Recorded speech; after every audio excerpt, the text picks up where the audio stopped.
Hello everybody and welcome to my channel, Jo Re Mi Fa Sol La Keto. And I'm gonna put this right here because it is so cute.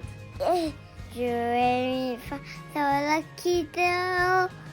I am Jo Re and I am doing a weekly vlog to keep myself on track and show my progress on a 75-day plan I started on January 4th.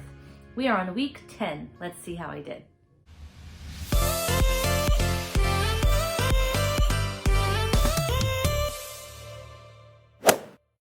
This week was just okay. I did miss a couple of things and I'll go over that when I get to those sections later in the video. So here are my results. For my diet, my plan is to stay keto and I did that.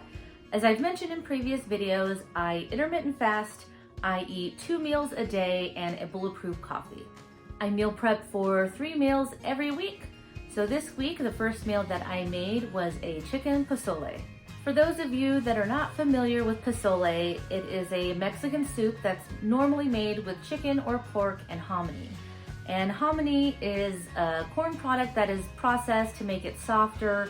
It kind of reminds me of like a bean that's a little bit harder than that. I personally love hominy, but it's not keto friendly. I mean, it's corn, so I made it with cauliflower.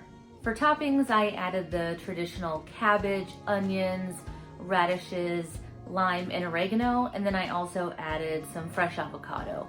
The sauce is made with dried chilies and you need to soak them and strain them.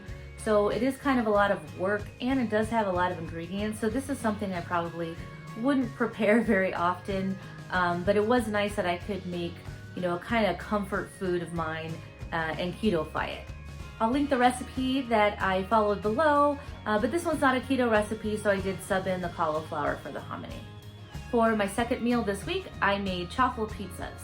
This was really good and it was really easy. To the chaffle, I added some garlic powder and some Italian seasonings, and then I just added the toppings that I wanted and put it under the broiler for a few minutes so the cheese will melt and kind of crisp up.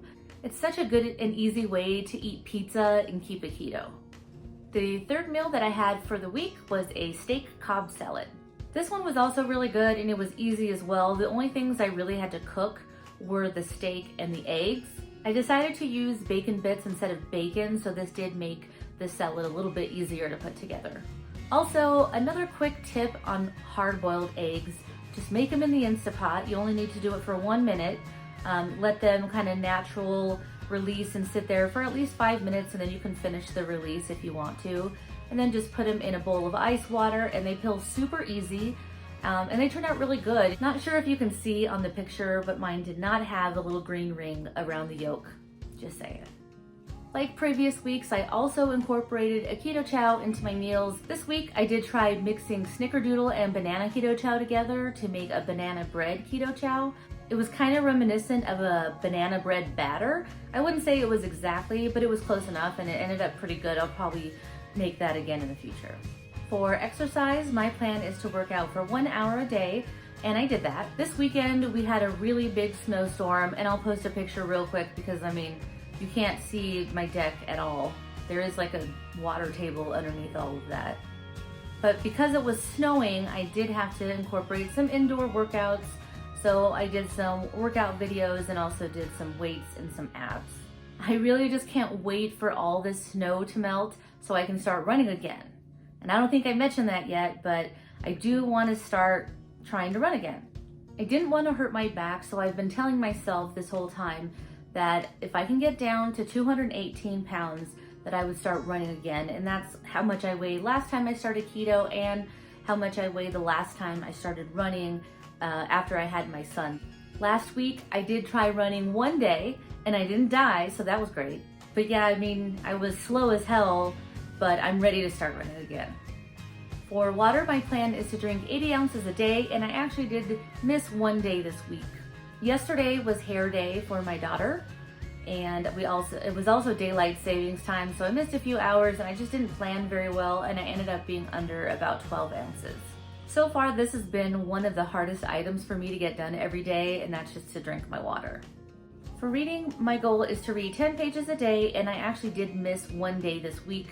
Honestly, I just fell asleep, so I really just need to read earlier in the day. Also started a new book this week called Think Again, The Power of Knowing What You Don't Know by Adam Grant. It's very interesting so far, but again, I'm not that far into it. And now for my weight.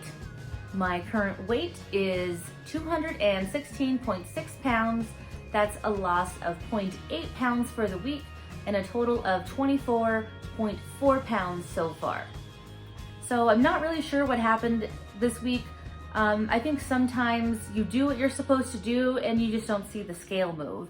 I know with keto, sometimes, I've heard about like the whoosh effect where you might hold on to weight for a little while and then you'll lose a larger amount of weight. So hopefully that's what this is. I just want to get to a loss of 25 pounds for the 75 days and I'm just so close. Here is my comparison picture. Next week, I'll be talking about final results, so I can't wait to see that picture. And I'll also talk about my measurements as well. Okay, everyone, that is all that I have for the week. I'm almost done with the 75-day plan, and so please stay tuned next week so we can look at final results. I'll go over, what I've learned and how I thought that each part of this process went, and then also talk about what I plan to do going forward.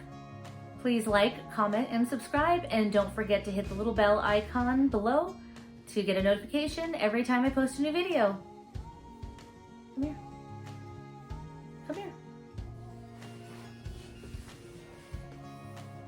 Here, hold on. What's on your face? Did you poop? I will see you next week. We'll talk to you later. Say bye, Quincy. Bye.